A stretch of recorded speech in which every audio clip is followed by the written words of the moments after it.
நடிகனுக்கும் தலைவனுக்கும் வித்தியாசம் தருதல கூட்டமே.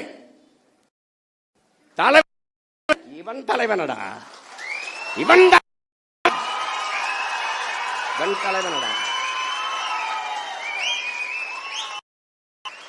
எங்களுக்கெல்லாம் ஒரு பெருமிதமும் திமிரும் இருக்குடா. என்னடா என்னங்களை சொல்ல முடியும்? புறம் பேசு, பொதுர் பேசுவ, கட்டமைப்பு, வேற என்ன பேசுவ நீ? திரள் நிதி திருடர்கள். திரள் நிதி திருடன் இவ்வளவு நாள் சொல்லிக்கிட்டு இருந்தவன் யாரு? திருட்டு நிதிக்காரன். யாரு? பிளாக் டிக்கெட்காரன்.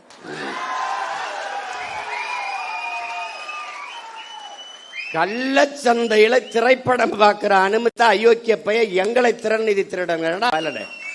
Bloody nonsense. இந்த ஆட்டம் உங்க கையில இருக்கு.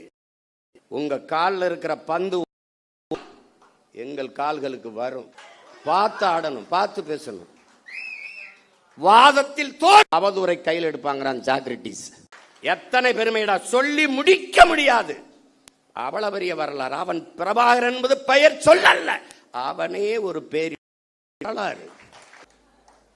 ஒரு தலைவன் என்பவன் நிலையான தீர்வை நோக்கி நகர்த்தணும்டா. அதான்டா கனவு, அதான் விஷன், அதான் ட்ரீம். ஒரு தொலைநோக்கு இருக்கணும். நான் வேலை தான். எப்படி எப்படி தெரியும்? டாக்டர் இவ்வளவுதான்டா இருக்கு. அடே ஐஏஎஸ் மொத்தம் 7500 இந்தியா முழுமைக்கு எவ்வளவு? 5800 300 இவ்வளவுதான்டா ஐஏஎஸ். ஐபிஎஸ் எவ்வளோடா? 7000. எவ்வளோடா மகள? எவ்வளோடா? ஒரு 7500 7800 8000 இருக்கும். இவ்வளவுதான். நான் எல்லா ஐபிஎஸ் சோறு அது எங்க ஆத்தா அப்பதான் ஊத்தணும். இப்ப நான் என்ன சொல்றேன், இந்த பணிகள் அப்படியே இருக்கட்டும். இதோடு ஆடு மாடு வளர்த்தல், நாட்டுக்கோழி வளர்த்தல், பட்டுப்பூச்சி வளர்த்தல், வேளாண்மை செய்தல், இதையெல்லாம் அரசு பணியாக மாற்றிவிட்டால் கூடுதலாக வேலை வாய்ப்பு வாழ்விடத்திலே கிடைக்கும். இப்ப உதாரணமா ஒரு சிக்கல் பாரு. இந்த கறிக்கோழிக்காரன் போராட்டம் நடத்துறதுக்கு தயாரா இருந்தான். ஏன்னா வெளியிலிருந்து வர்றவன் கூடுதலா இறைய கொடுத்து கொடுத்து எடைய கூட்டி தள்ளிடுறான். இங்க அது வரும்போதே எல்லாம் போய் இங்க நிற்கும் போது அங்க ஏத்துறதுல இருக்க இடம் இங்க இறக்கும் போது இருக்கல. நான் போராட்டம். நான் என்ன கேட்கிறேன், நீ என்ன மயத்துக்கு அங்கிருந்து ஏத்துற? நீ இங்க வளர்க்க வேண்டியதானே?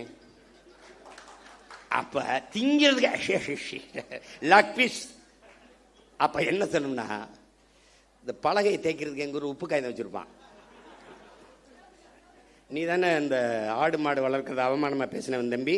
இந்த வலையொலியில் இருக்கணும், குறிச்சு வச்சுக்கணும். தோற மகளே குறிச்சு வச்சுக்கணுமா? டே அவனை இவன் தாப்பா, கொண்டாப்பா நாக்கப்படுற அங்கிட்டு இழுத்துக்கடா. நல்லா தேய்ச்சி இருட்டுக்குள்ள போட்டு ஒரு வாரம் அண்ணன் தண்ணி சோறு இல்லாம போட்டு உன்னை கொள்ளல பார்த்து நீ ஆடு மாடு போய் சொல்லுவாடு. டேய் உனக்கு மேய்க்க வைக்க வந்தா வெள்ள போடா நாய். சீனக்காரன் 1 லட்சம் ரூபாய் மாதம் சம்பளம், ஆடு மேய்க்க எனக்கு ஆட்கள் தேவை. என்னன்னா பல ஆயிரக்கணக்கில் விண்ணப்பிச்சுட்டான். நான் கேட்டேன், சீனாக்காரன் சொன்னா ரசிக்கிற, சீமான் சொன்னா சிரிக்கிறிய, ஏண்டா உனக்கு என்னடா பிரச்சனை? ஆள் தான் பிரச்சனை. இப்போ என் தம்பி துறை சொல்றான்ல, நானே இப்போ யுவான் ஸ்வாங் மாதிரி கபான் சிங் ஃபிங்னு ஒரு பேரை வச்சுக்கிட்டு ஏதோ பேசியிருந்தேன்னு வச்சுக்கோங்க. என்னம்மா பேசுறான் யாவன் இல்லை வம்படியா நான் நீ. ஏன்னா அவர் கலட்டிட்டாரு. இப்போ நான் போடணும்னு இருக்கேன். ஏன் நீங்க தான் போடுவீங்களா? நாங்கள் போட மாட்டோமா? நம்ம என்ன அப்படி போட்டுருவோம். இங்கே ஒரு டை ஒன்று கட்டி. ஆமாம், அவர் இங்கே வச்சா பொட்டு, நான் இங்கே வைக்க போகிறேன். இங்கே வச்சு ஐயோ, நாங்கள் வாங்கி வந்த வாரம் தப்பா இருக்கு, ஒன்றும் பண்ண முடியாது. அவன் அப்படி. இப்போ தொலைநோக்குங்கிறது என்னன்னு இருக்குல்ல. எப்படி 6 சிலிண்டர் அன்னபூர்ணி சூப்பர் 6 எப்போ வரும்? 200 யூனிட் மின்சாரம் மாண்புமிகு முதல்வர் அவர்களே உங்ககிட்ட கேட்டது இலவச மின்சாரம் என்று 200 அலகு மின்சாரத்தை கேட்டது யார்? கேட்டது யாருன்னு சொல்லு. கேட்டது யார்?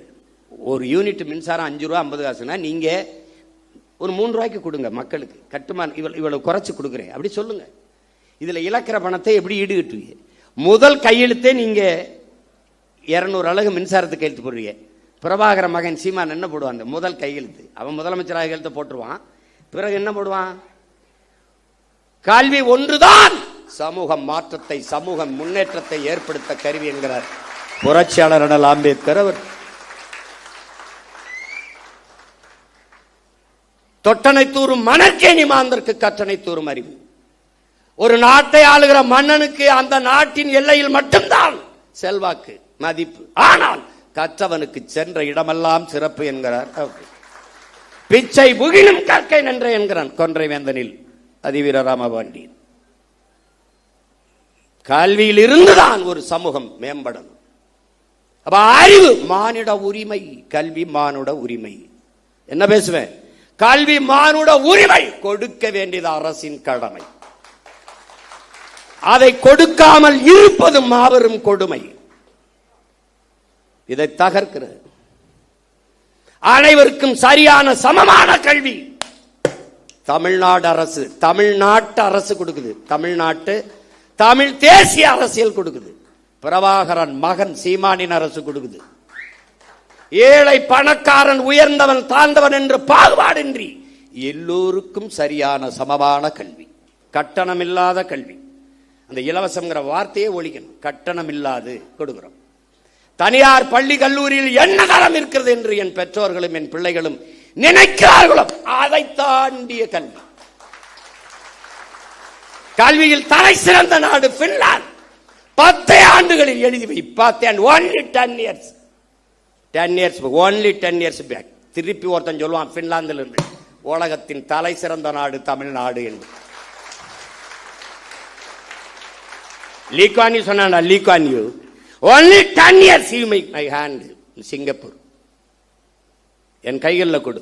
உலகம் 1000 ஆண்டுகள் கழிச்சு சிங்கப்பூரை புகழ்கிற உயரத்தில் நிறுத்திட்டான். லீக்வானியூவால் சிங்கப்பூரில் முடிகிறது. பிரபாகரன் மகன் சீமானால் தமிழ்நாட்டில் முடியாதா? ஒரு இத்திரின் நாடு. இவ்வளவுதான் மக்கள் தொகை. ஒரு வளமும் இல்லை கடலை தவிர. எந்த வளம் இல்லை என் நிலத்துல. என்ன இல்ல? அறிவு வளமா, உடல் வளமா, இல்ல நில வளமா, மலை என்ன இல்ல? கொடுமடா. தஞ்சாவூர்ல இருந்து அரபு நாட்டில் ஒட்டகம் மேய்க்க போறானடா. கேவலம் உண்டாடா? தஞ்சாவூர்ல இருந்து பிற நாட்டுக்கு வேலைக்கு, சிங்கப்பூருக்கு வேலைக்கு ஏன்டா போகணும்? என் நாடா, சொர்க்கமிடாது. இவ்வளவு வளத்தை வச்சுக்கிட்டு போய் அரபு நாட்டில் பாலைவனத்தில் போய் ஒட்டகம் மேய்ச்சிட்டு என் பிள்ளை நிக்கிறான்டா. இது மாதிரி ஒரு கொடுமை. அரபு நாட்டில் ஒட்டகம் மேய்க்கலாம், அன்னை நிலத்தில் ஆடு மாடு மேய்க்க கூடாதாடா? என்னடா கொடுமை இது? எங்களை ஆடு மாடு மேய்க்க சொல்ல, ஒன்னே மேய்க்க சொல்ல பரதேசி பிக்காலி பல, ஒன்னே நான் மேய்க்க சொல்லடா. போடா, எழுதி வச்சுக்கடா. ஒரு நாள் அவசர கூட்டம் எங்கே நடக்குதுங்க? இந்த கூட்டு பண்ணையில் நடந்துகிட்டு இருக்குங்க. அங்கே உட்காந்துருக்காரு முதலமைச்சர், எல்லா அமைச்சரும் உட்காந்து போயிட்டு இருக்காங்கன்னு. நீ அங்கே வருவ. 2000 ஏக்கரில் பண்ணை இருக்கும், அங்கே கூடாரம் இருக்கும். உட்காந்துக்கிட்டு அங்கே நாங்கள் வளர்த்த நாட்டுக்கோழி வந்துகிட்டு இருக்கேன். அங்கே ஆட்டுக்கறி பிரியாணி போயிட்டு இருக்கோம், அதை சாப்பிட்டு இருப்பான். டேய், இதெல்லாம் நான் சாதிச்சு காட்டிட்டு சாகலைன்னா நான் பிரபாகரன் மகன் இல்லடா.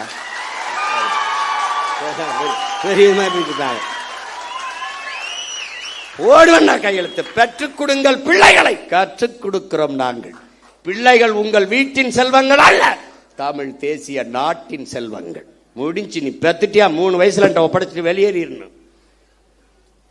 பிள்ளைக்கும் அரசுக்குமானது. நான் கேட்பேன், என்ன படிக்கிற ஐயா? ஐயா நான் வந்து டாக்டர் போயா. ஐயா நான் இன்ஜினியர் போயா. ஐயா எனக்கு பாடுறது பிடிக்கும் பாடியா. ஐயா எனக்கு ஓடுறது பிடிக்கும் ஓடியா. அதுக்குன்னு வரக்கூடாது, தொலைச்சு போடுவேன் உன்னை. ₹1 கல்வி கிடையாது. தொடக்க கல்வி முதல் ஆராய்ச்சி கல்வி வரை என் பிள்ளைக்கு தரமான கல்வி, ₹1 கட்டணம் இல்லாம. அப்படி போட்டியலா கையெழுத்து? 200 அலகு மின்சாரம் இலவசம்னு கையெழுத்து போட்டு ₹1000 கட்டினவன் 4000 கட்டிட்டு வீட்டில் அழுதுகிட்டு இருக்கான். இப்ப வலைவலி திருப்பினா 7000 கட்டிட்டு 17000 வந்துருக்கு. இதுல வீட்டில் 5 மணி நேரம் 6 மணி நேரம் மின்சாரம் இருக்கு, அதுக்கே இவ்வளவு கட்டணும். நம்ம வீட்டில எல்லாம் அந்த மின் ஊக்கி வச்சு ஓட்டிக்கிட்டு இருக்கோம், கடப்படன்னு ஓட்டிக்கிட்டு இருக்குது. காலக்கொடுமை ஏதோ நடந்து போச்சு. எங்க ஊர்ல சொல்லுவான், பிச்சை எடுக்கிற மாதிரி கனவு கண்டா பெருமையா ஒருத்தட்டையும் சொல்ல முடியாது லட்சியமா அப்படின்னு இவங்க போட்டாங்க. இப்ப இன்னும் கொஞ்ச நாள் கழிச்சு நாங்கள்லாம் டிவி கேக்கு போட்டோம், விசிலுக்கு போட்டோம்னு எவனும் சொல்ல மாட்டான். விசில முழுங்குனவன் எப்படி இருப்பான்? இப்ப நம்ம பயிலுக ஐயோ இங்க வீடு அடிக்கிறான் அப்படிலாம் அல்லாதீங்க, விசில் அடிக்க சரியாயிரும். அப்ப வைத்தியகர இது கரூர்ல உங்களுக்கு மனிதாபிமானம் இருக்கா? நீங்க இருக்கு. டேய், மனிதாபிமானத்தின் மொத்த உருவம்டா நாங்க. எங்களை பார்த்து பேசாதரா. கேட்கிற கேள்விக்கு பதில் சொல்லு. வேற்று நாட்டு ராணுவம், இன்னொரு நாட்டு ராணுவம், என் இனத்தின் பகை நாட்டின் ராணுவம் இலங்கை.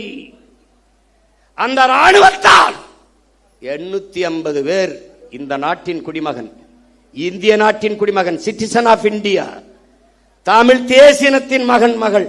தங்கச்சி உட்கார விடுங்க, கொஞ்சம் இடம் கொடுங்க.